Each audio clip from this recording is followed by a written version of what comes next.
علیکم ورحمۃ اللہ وبرکاتہ۔ معزز علماء کرام اور عزیز طلباء، آج کی ہماری اس مجلس میں ایک طرف علماء کی تعداد اور دور دراز سے تشریف لائے ہوئے علماء کرام بھی ہیں اس وقت موجود، اور یقیناً آج کا دن جسے ہم یوم آزادی کہتے ہیں، بڑی ہی جد و جہد کے بعد ہمیں یہ آزادی ملی تھی، اور یہ کہا جائے کہ تقریباً 200 سال سے زائد عرصہ۔ اگر ہم آج تھوڑی دیر کے لیے یا تھوڑی دیر کے بیان میں ان تاریخ اور اس کی داستان اور اپنے اکابرین کی محنت اور جد و جہد کو بیان نہیں کر سکتے، اس لیے کہ ہمارے بزرگوں نے جو قربانیاں پیش کی اس ملک کی آزادی کے لیے، اس کی مثالیں نہیں دی تھیں، اور بیان کرنے کے لیے بھی جب 200 سال کا عرصہ ہو، ظاہر سی بات ہے بہت لمبا عرصہ ہوتا ہے۔ اس لیے کہ اگر دیکھتے ہیں تو سراج الدولہ، نواب سراج الدولہ کی تاریخ غالباً 1754 کی بات ہے، اور ملک آزاد ہوتا ہے 1947 میں۔ تقریباً 200 سال کا عرصہ تو ہے۔ اتنی لمبی محنت کے بعد ہمارا یہ ملک آزاد ہوا، اور آج کی تاریخ میں ہم جشن یوم آزادی مناتے ہیں۔ عزیز طلباء اور علماء کرام، ہمارے بیچ اس وقت 3 بہت ہی اہم بڑی شخصیت موجود ہیں۔ حضرت مولانا عبدالرشید صاحب، مانی جانے شخصیت اس شہر کے، اور ہم سب کے محسن مربی مفتی محمد یوسف علی صاحب القاسمی اور مفتی محمد فاروق صاحب القاسمی۔ میں چاہوں گا کہ انہی تینوں اکابر کے زبان سے کچھ الفاظ، کچھ کلمات ہمارے سامنے آ جائے تو یہ زیادہ بہتر اور مناسب ہوگا، اور وقت بھی کم ہے اور مختصر انداز میں ہمارے سامنے بات آئے گی۔ سب سے پہلے میں بڑی ہی ادب و احترام کے ساتھ حضرت مولانا مفتی محمد فاروق صاحب القاسمی دامت برکاتہم سے درخواست کروں گا کہ 10 منٹ کے اندر میں اپنی بات ہم سامعین کے سامنے رکھیں۔ اس کے بعد حضرت مولانا مفتی یوسف علی صاحب القاسمی دامت برکاتہم کی بات ہوگی، اور تیسرے نمبر پر انشاءاللہ عبدالرشید صاحب اخیر میں دعا فرمائیں۔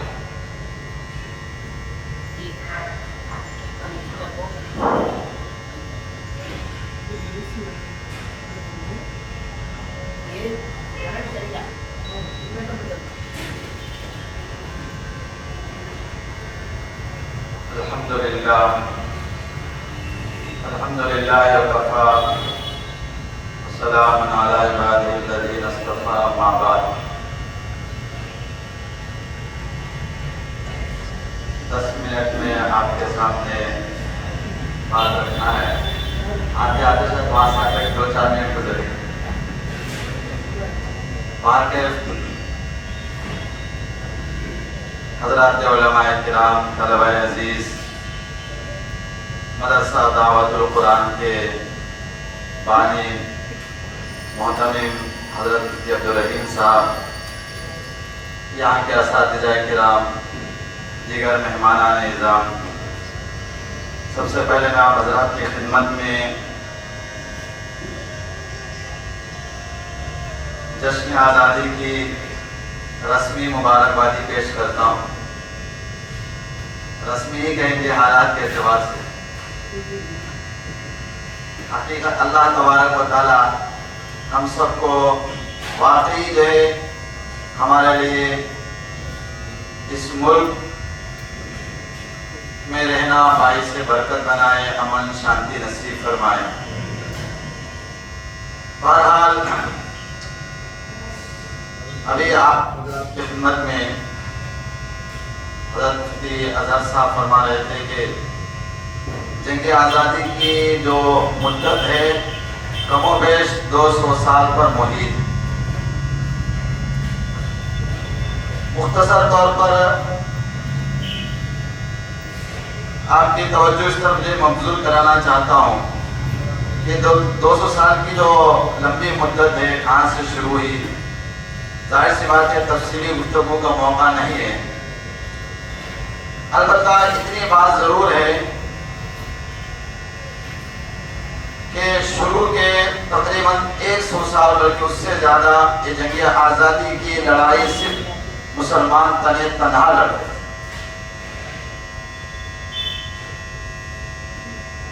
انگریز پرتگالی قوم سب سے پہلے واسکو ڈی گاما کی قیادت میں گوا کے بندرگاہ پر اترتی ہے،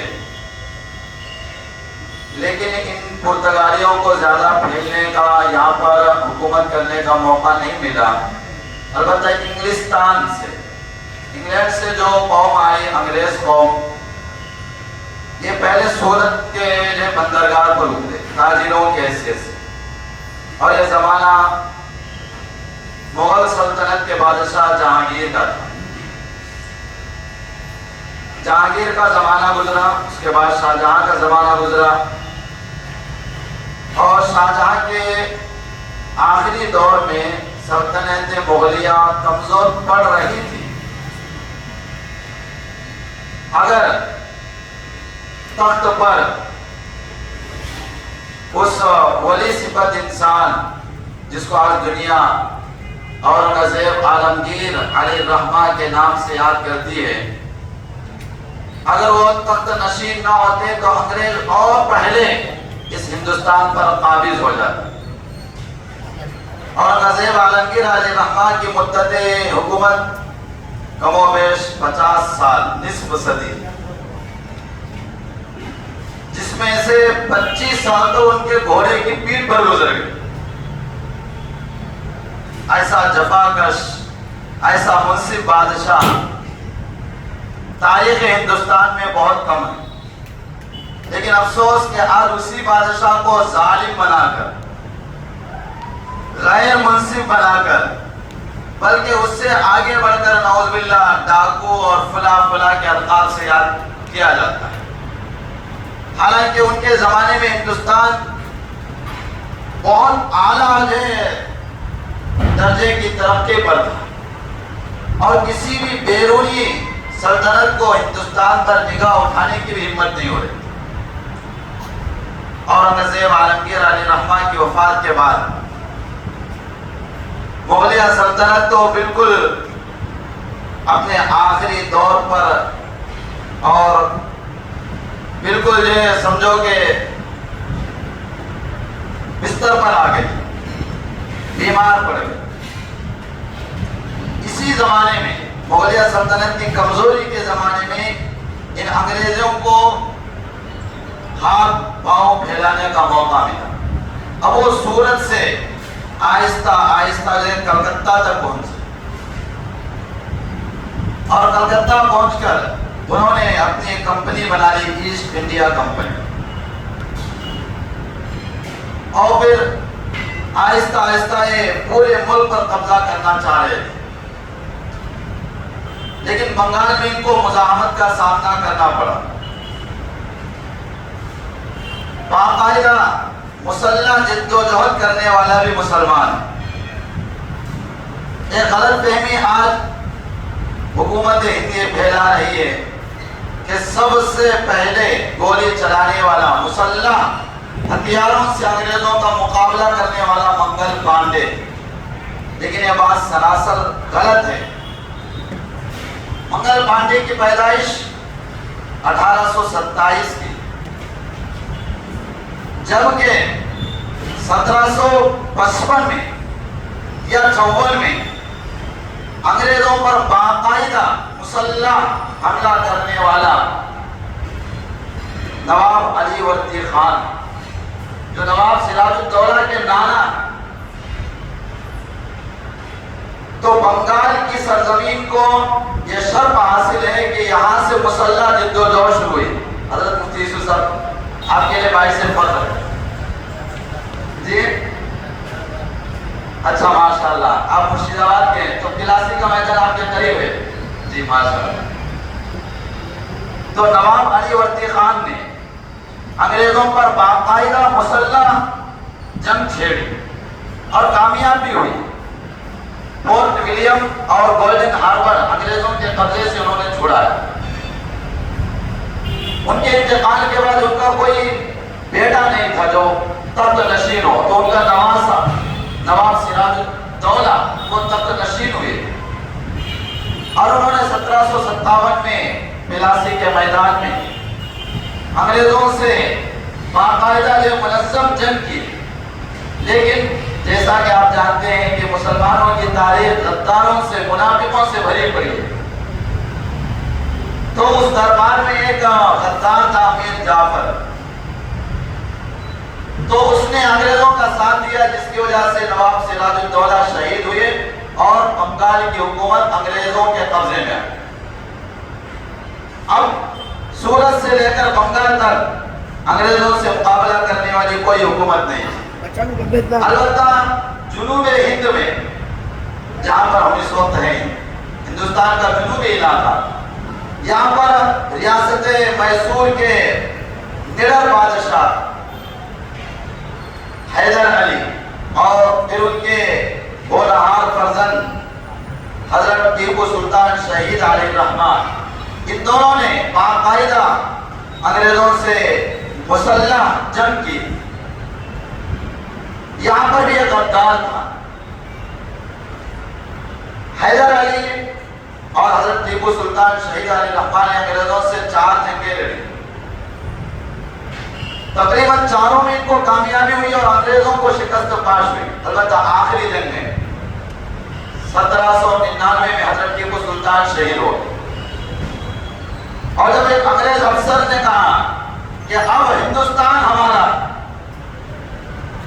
جب تک حضرت ٹیپو سلطان شہید علیہ الرحمن دنیا میں تھے انگریز کی زبان سے نہیں نکلا کہ ہندوستان ہمارا، لیکن جس لمحہ وہ شہید ہوئے تو انگریز نے خود کہا کہ اب ہندوستان ہمارا ہے، اب راستے میں کوئی رکاوٹ نہیں، اور ان کے بعد صحیح بھی ہوئی۔